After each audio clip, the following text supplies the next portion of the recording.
Bien bonjour à tous, comme promis sur Instagram, voici une rapide présentation de ma nouvelle montre qui est une Steinhart 39 Ocean One 39 or rose et céramique noire pour la lunette. Voilà la deuxième version de la vidéo que je vais faire en français, en étant un petit peu plus courant, parce que évidemment le français est ma langue maternelle. Je vais vous parler dans cette vidéo rapide de ce que j'aime et de ce que je n'aime pas à propos de cette montre. Alors avant toute chose, ce n'est pas ma première Steinhart, c'est en fait ma quatrième. J'ai commencé par une Ocean One en 42 mm lunettes noires, que j'ai revendue pour acheter une 39 mm lunette verte, puis une 39 mm GMT, et voici donc la 39 mm or rose, lunettes céramique noire. Alors, bon, on va commencer par le plus évident. Oui, ça ressemble comme deux gouttes d'eau. On va voir que finalement non, mais ça ressemble fortement à une Rolex Yachtmaster 2, pardon. Et que dire, oui, ça ressemble à de l'or rose, évidemment c'est un plaquage qui n'est même pas à l'or, je crois. La céramique est noire et ce qu'ils appellent en 3D, donc voilà, c'est gravé en fait. Donc oui, ça ressemble fortement à une Rolex, ce n'en est cependant pas une.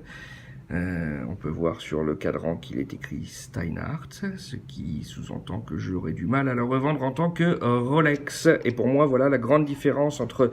Alors, j'irai pas jusqu'à dire que c'est un hommage, surtout là quand il s'agit de montres récentes, puisque Rolex l'a sorti il y a 2 ans, je crois. Donc non, ça n'a rien à voir avec un hommage, il n'y a pas d'hommage là-dedans. Je pense qu'il faut prendre ça comme c'est juste une montre qui reprend les aspects esthétiques de la Rolex pour ceux qui n'ont pas les moyens de se prendre la Rolex ou qui n'ont pas envie de mettre autant d'argent. Je vais être très clair là-dedans. Enfin, sur ce point, moi, c'est pas une question d'envie, c'est juste une question de moyens. Je pourrais jamais mettre entre 25 et 30 000 euros dans une montre, a priori. Enfin, je ne peux pas le faire aujourd'hui, je pense que je ne pourrai jamais, soyons réalistes. Et quand bien même je pourrais, je ne suis pas sûr de vouloir le faire. Voilà, donc pour ce point-là, donc faites-vous votre propre opinion, il n'y a aucun souci. Je sais pertinemment qu'il y en a qui ne peuvent pas voir ce genre de montre en peinture, et je comprends tout à fait. Bon, voilà, moi ça me choque pas plus que ça. J'ai une Rolex dans ma collection d'autre part. Ceci dit, c'est une Rolex Précision, donc on va pas non plus, voilà, je vais pas essayer de légitimer ma possession de cette Steinhart en disant que j'ai une Rolex, puisque c'est une Rolex Précision, donc c'est la moins chère des Rolex qui se trouve sur le marché. Qui, ceci dit, une excellente montre pour autant, et que je vous présenterai d'ailleurs avec joie, si tant est que vous le souhaitiez.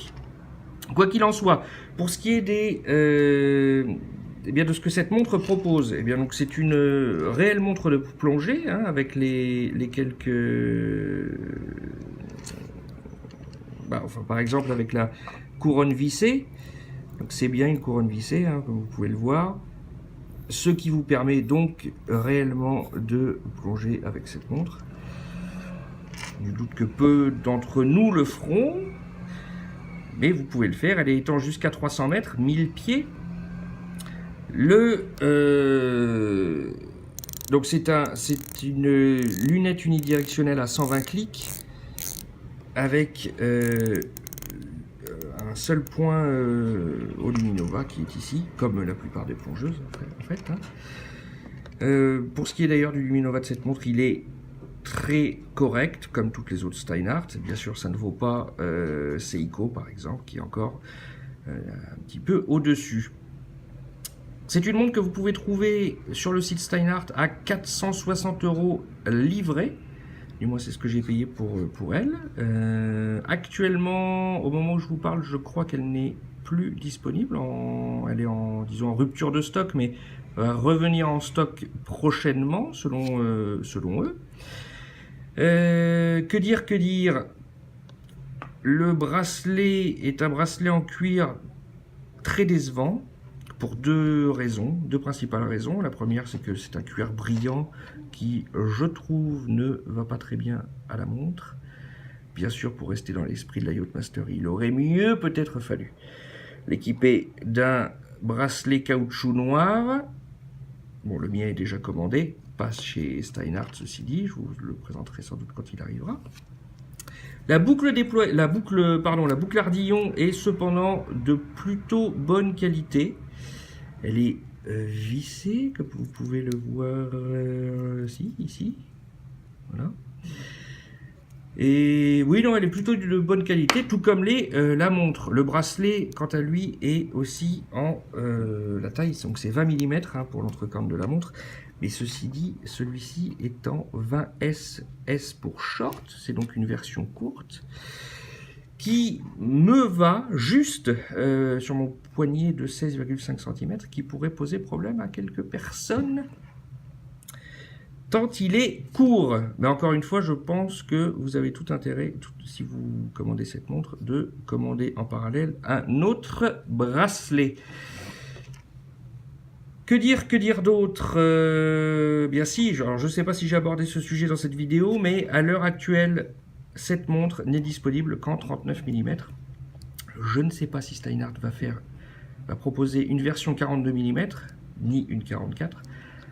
Je pense qu'il faudra surveiller leur site. Voilà donc pour cette rapide présentation. Vous pouvez retrouver des wrist shots, des images portées, des photos de portée sur mon compte Instagram si ça vous dit. D'autre part, si vous avez aimé cette rapide présentation, eh bien n'hésitez pas à laisser un pouce bleu et pourquoi pas un commentaire. Et puis après tout, soyons fous, vous pouvez également vous inscrire et bien, vous abonner, pardon. Et si d'aventure vous avez aimé cette vidéo, je me ferai une joie d'en faire d'autres à l'avenir, parce que j'ai quelques autres montres à vous présenter. J'ai une petite collection qui commence à être un peu trop imposante selon ma femme. Mais bref, on en reparlera à l'occasion. J'espère que cette présentation vous a plu. Je vous dis à très bientôt. Et puis